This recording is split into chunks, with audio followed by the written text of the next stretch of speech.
All right, let's dive in. We're going to start with Deshaun Watson, and I want your guys' takes before I weigh in on did we see enough of him? He threw the ball 3 times. Mm-hmm. He ran the ball 3 times. Good night. Was that enough? I wanted to see another series. I could see why. Stefanski kind of pulled him a little bit. I can look at it and say, okay, it was a little bit of a bad weather. Field was slick, but you didn't see too many people slipping down or whatever. No. They moved up and down the field. I thought the offense moved well. They did get points in the red zone, and I actually even tweeted, I'm glad they didn't score because hopefully they'll put them back out for a second drive, and we get to see more of the I thought offense. the same thing. And when they there was some odd play calling, by the way, at the goal line. Yeah, now I know you don't want to show your goal line package. Sure, you don't have to. Right. But you're right. I mean, that's the best they had in the secondary play calls. That was weird. That was because it was a great drive until they beautiful hit drive. the 3-yard line. How many times have we said that, though? Hey, until they got it up to the goal line, it was a great drive. Yeah, way too many. Especially in shotgun. Like, if you're going to be a shotgun, give me a play action or something. Give me something. But, you know what? I thought he looked pretty good. The thing that I was impressed about, that I liked, wasn't just him throwing the ball or completing the passes. It was the rhythm. It was how he was moving the ball, how he ran when he had a spot to run. He ran with purpose. It wasn't like, I'm out here, oh my goodness, I didn't know that blitz was coming. Let me run around a little bit. Yeah. It was more planned. It was decisive. He got the ball moved up the field. And I just liked the play calling and the flow of the offense before then. It looked like he was a guy that was like, okay, yeah, I'm comfortable now. Do you think rust is off, good to go, no excuses, week 1, Cincinnati, big game? Oh, he said it himself, no excuses. He said all that's out the window now. I'm ready to go. If I play terrible against Cincinnati, that's just on me. But none of the rust, all that other stuff, I felt he looked comfortable, and I thought that Kevin Stefanski saw enough for himself in that locker room and for the team to say, okay, we'll punt on that one. Let's go to Philadelphia. I would like to see him play some more in the preseason. And I think I was in this camp at one point, and I've totally changed my mind on this.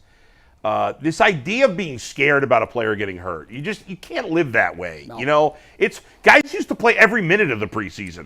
There would be 6 preseason games back in the day. Like, you can't just say, oh, what if he gets hurt? I told my son that over the weekend. He couldn't believe it. That there used to be 6 preseason games. Yeah. And the guys played. They played all the time. It's unreal. I mean, it was crazy that there were 6 preseason games. If you watch the movie, by the way, the place you see it is, remember the movie Invincible, which was really good? About what was the player? Vince Papale, very good. That season, they taught in that movie, they referenced the 6 preseason games. Exactly right. And it's crazy. But now, guys barely play. I will say this. I don't believe all the rust is gone. I don't know if I'm conning myself into believing he looked more confident out there. I felt he looked more confident than I saw him last year, but I'm not sure about that. It was 1 drive. He threw 3 passes.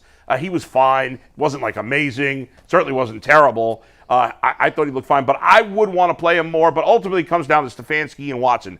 Do they think he needs to play more? Right. If they do, then he should play. What we think doesn't matter. Doesn't matter. The bottom line is, no matter what, whether he plays 1 more snap, 50 more, or none, the days of excuses. Fans, media have made excuses for this franchise and this team forever. Yeah. It's over. There is 0 excuse. They have everything they want.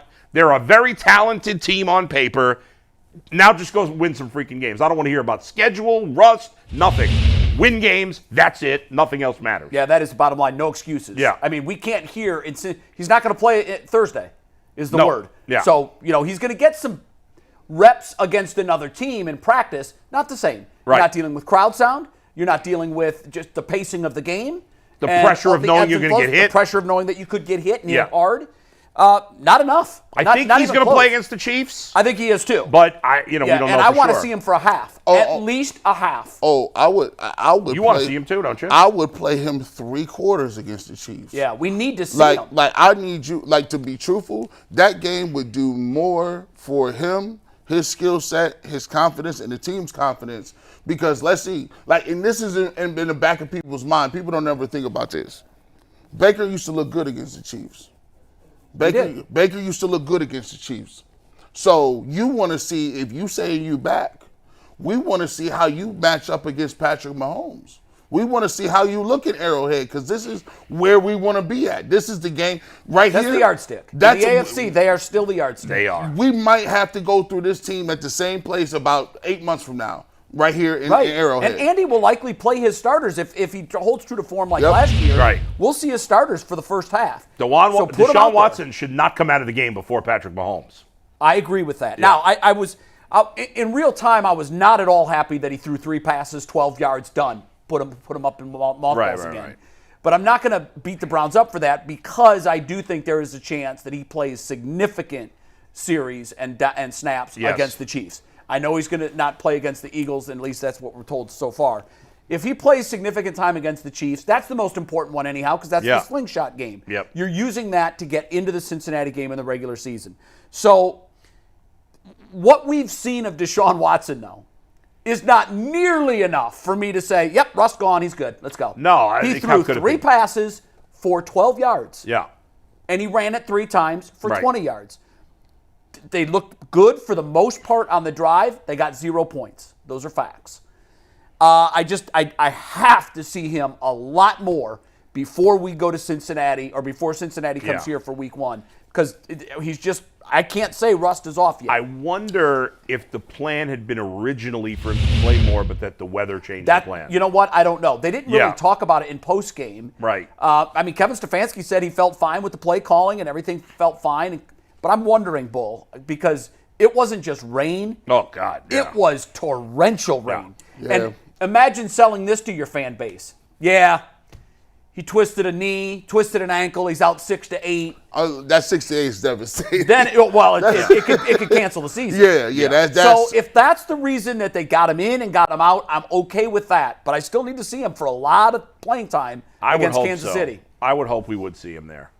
I take a look. For me, I still don't like that, man. I would like to see him against Philadelphia. Like I understand what we see of him in practice won't be enough for you. I'm starting to think of it like this a little bit differently.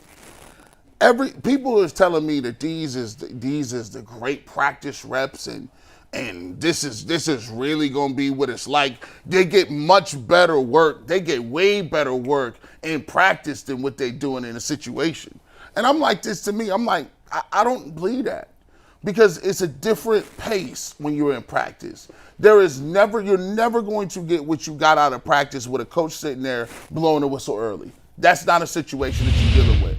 I get that you're saying that you guys are going to get some good work in and do your thing, but at the end of the day, I just don't believe playing 7-on-7 against a different team. Yes, it's better than playing against your own guys, but it is not the same level as reading, throwing, guys garbage around your feet, especially when you're dealing with up front. Up front, it's like, all right, we're gonna go 2 steps. We're gonna brother-in-law this thing. We're not gonna try to hurt nobody.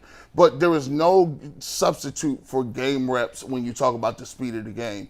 And so I get what they're saying, but I still would put him in a couple series. This is me. I wonder if because of the practice reps that he's going to get against Philadelphia, you're seeing the top 2 teams in the NFL in the last 2 weeks before you get ready for the preseason. Right. In that, I think the Browns caught a break with the schedule. Sure. Yep. Because, the Eagles are the measuring stick in the NFC, and the Chiefs are the measuring stick in the AFC. Yeah. And the Browns are going to see them significant time on the field in practice, Right. and then they'll get to play the last preseason game against Kansas City. I would play all the starters for the first half except for Nick Chubb in the 3rd preseason game. I'd play everybody else. I want to see Amari Cooper out there, and assuming defense. they're healthy. I'm not talking just offense. No, I I want agree. defense too. Both sides of the ball, assuming guys are healthy, I play everybody except for Nick Chubb. He's the only one I don't need out there. Do you guys think would you be upset if the Eagles play their guys and the Browns don't?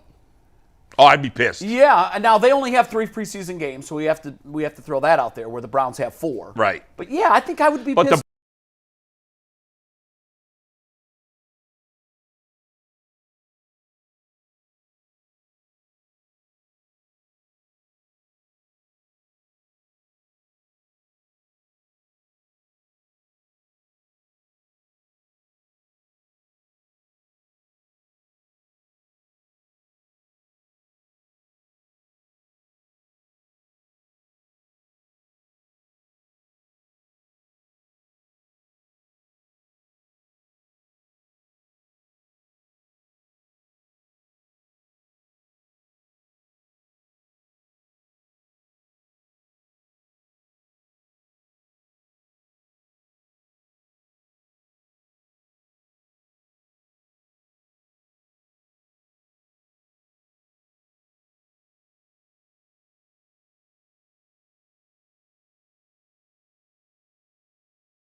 All right, Bull had to use the bathroom, so we took the show off the air for 5 minutes.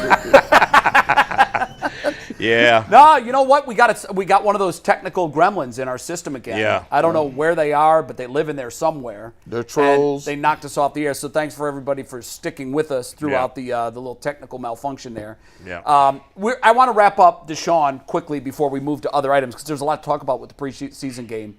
But ultimately, we all agree no excuses. This is it. Yeah, none. And the one thing that you don't want to have as an excuse is, well, he didn't really play in the preseason because that's controllable. Right, 100%. I mean, that's something that Kevin Stefanski and Deshaun Watson, let's face it, if Deshaun Watson went to Kevin Stefanski and said, look, I'm still not in my rhythm. Yeah. I need a total of 4 quarters in the preseason. Divvy them up however you want. Give me 3 in the last game, 1 in. Right.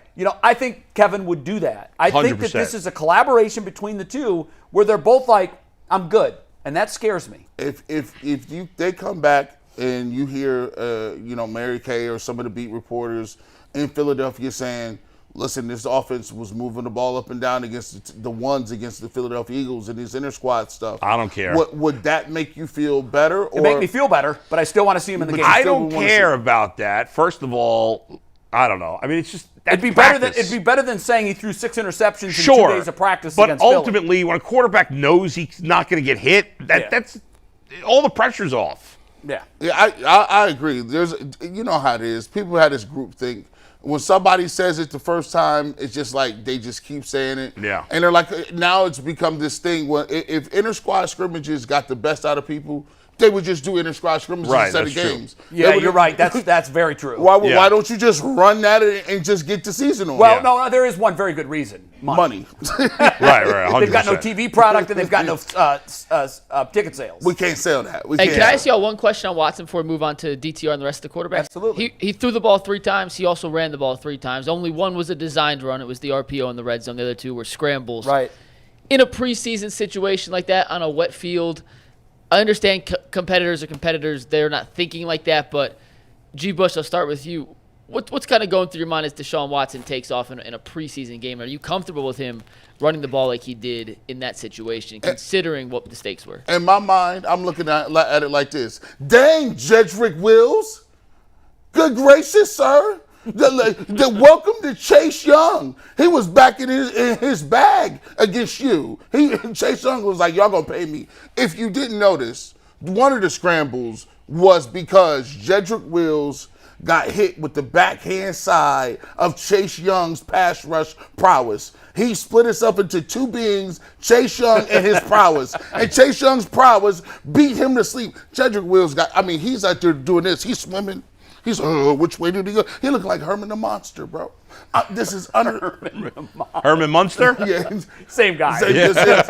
We knew who he was talking about. For you young guys. Herman the Monster. Yeah. Hey, but it's on tag board, too. I can't pull it up. Is it tag board full? It's tag board full, and I need a graphic at the bottom and a raging bull at the top right-hand corner.